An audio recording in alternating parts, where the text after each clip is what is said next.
Hello guys, welcome to Gupta ji medical lecture में आपका स्वागत है। आज हम बात करेंगे पेप्टिक अल्सर के बारे में। पेप्टिक अल्सर के बारे में बात करने से पहले एक इम्पोर्टेंट आपको बात बताना चाहते हैं कि कोई भी दवा लेने से पहले डॉक्टर की सलाह ज़रूर लें, क्योंकि बहुत सारे दवाओं का साइड इफ़ेक्ट्स होता है, ताकि उन साइड इफ़ेक्ट से अपने आप को आप बचा सकें। आइए बिना देर किए हुए हम बात करते हैं पेप्टिक अल्सर होता है क्या।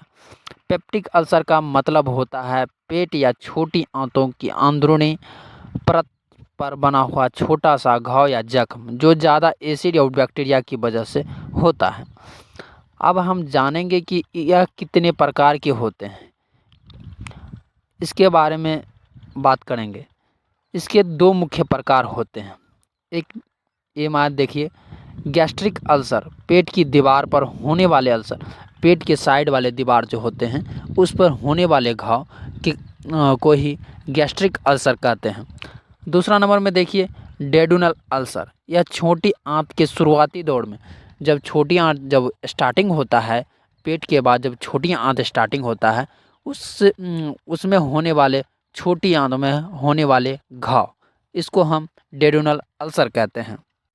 आइए अब जानते हैं इनके क्या क्या लक्षण सिम्टम्स देखने को मिलता है पेशेंट को। पेशेंट होल्डिंग स्टोमक इन पेन, इसमें आपको लक्षण हो सकते हैं पेट के ऊपरी हिस्सों में जलन या दर्द रहता है, जो मतलब कि यहाँ दिखाया गया है पेट पकड़ के मरीज, मतलब पेशेंट पेट पकड़े हुए हैं तो वो दर्द को शो कर रहा है। अब खाली पेट में दर्द बढ़ता है और खाना खाने के बाद राहत मिलता है, जिससे एसिडिटी कम होती है और उससे राहत मिलती है।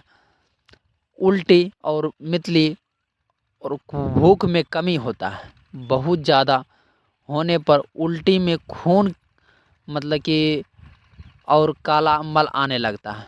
जब वो स्टोमक में मतलब कि घाव हो जाते हैं तो खाना खाने के बाद उसमें जो प्रक्रियाएं होती है उसके कारण उसमें ब्लडिंग होने लगता है। और जब छोटी आंतों में मतलब कि खाना जो मेटाबॉलिज्म होता है उसके बाद हमारे छोटी आंत में जब प्रवेश करता है उसमें भी स्क्रैच लगता है। खाना के वजह से स्क्रैच लगता है, उस वजह से ब्लीडिंग होती है, जिससे हमारे एनएस के थ्रू काला मल निकलने लगता है। ये सब साइन एंड सिम्टम्स देखने को मिलता है। आइए अब बात करते हैं कि पेप्टिक अल्सर जो होता है उन किन किन कारणों के वजह से पेप्टिक अल्सर होता है। तो सबसे बड़ा कारण होता है कार्बोट्रेट पायलिडी, जिसको हम एच पायलिडी के नाम से भी जानते हैं।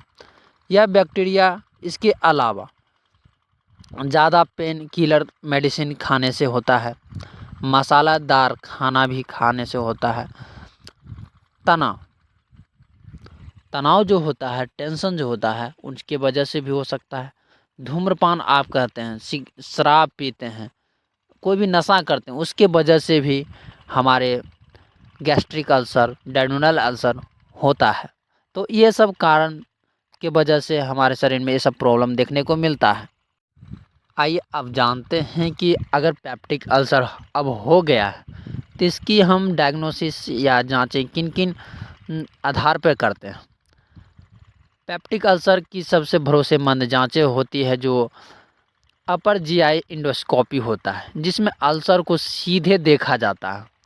इसके साथ आप यूरिया बाथ टेस्ट करते हैं, स्टूल एंटीजन टेस्ट करते हैं। इसमें हम एच पायलिडी की पहचान करते हैं। स्टूल एंटीजन से ही एच पायलिडी की पहचान होती है। आपको एक इम्पोर्टेंट नोट बताते हैं कि अल्ट्रासाउंड से बहुत सारे आदमी जब नहीं जानते हैं तो वो कहते हैं कि अल्ट्रासाउंड करवा लीजिए, उससे पता चल जाएगा। ऐसा नहीं होता है, अल्ट्रासाउंड से अल्सर नहीं दिखता है, ये सिर्फ दूसरे कारणों की जांच के लिए होता है। तो गॉल स्टोन, लिवर स्टोन की लगभग जांच के लिए और प्रेगनेंसी की जांच करने के लिए अल्ट्रासाउंड का इस्तेमाल करते हैं, लेकिन पेप्टिक अल्सर के जांच के लिए हम अपर जीआई इंडोस्कोपी का इस्तेमाल करते हैं, स्टूल एंटीजन टेस्ट का इस्तेमाल करते हैं। इससे हमें पेप्टिक अल्सर का सीधे देख सकते हैं। तो ये सब जांचें होती हैं। आइए अब बात करते हैं इसका एलोपैथिक ट्रीटमेंट क्या कर सकते हैं। एलोपैथिक ट्रीटमेंट में हम एंटीबायोटिक्स एच पायलोरी को ख़त्म करने के लिए एंटीबायोटिक्स का इस्तेमाल करते हैं। और जब हमारे स्टोमक में एसिडिटी का प्रॉब्लम होता है उसके लिए भी मेडिसिन आप पेंटोप्राजोल रेनिटिडिन का इस्तेमाल कर सकते हैं। शॉर्ट टाइम में के लिए पेन किलर मेडिसिन, जैसे कि शॉर्ट टाइम के लिए, जैसे कि जब पेन होता है उसके लिए हम पेन को रोकने के लिए हम पेन किलर का इस्तेमाल करते हैं। हल्का खाना और मसालेदार खाना को बंद कर देंगे।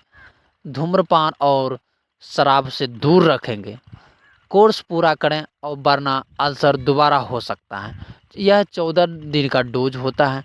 आप अगर सही से 14 दिन मतलब मेडिसिन का इस्तेमाल करते हैं सही तरीके से और परहेजी से करते हैं तो ये नेचुरली ख़त्म हो जाएगा, जिससे आप स्वस्थ रहेंगे। आइए अब बात करते हैं, अगर इसका टाइम टू टाइम इसका मतलब सही से ट्रीटमेंट नहीं किया जाएगा तो डेंजर सिम्बल्स हो सकते हैं, जैसे ब्लीडिंग, स्टोमक में ब्लीडिंग हो सकता है।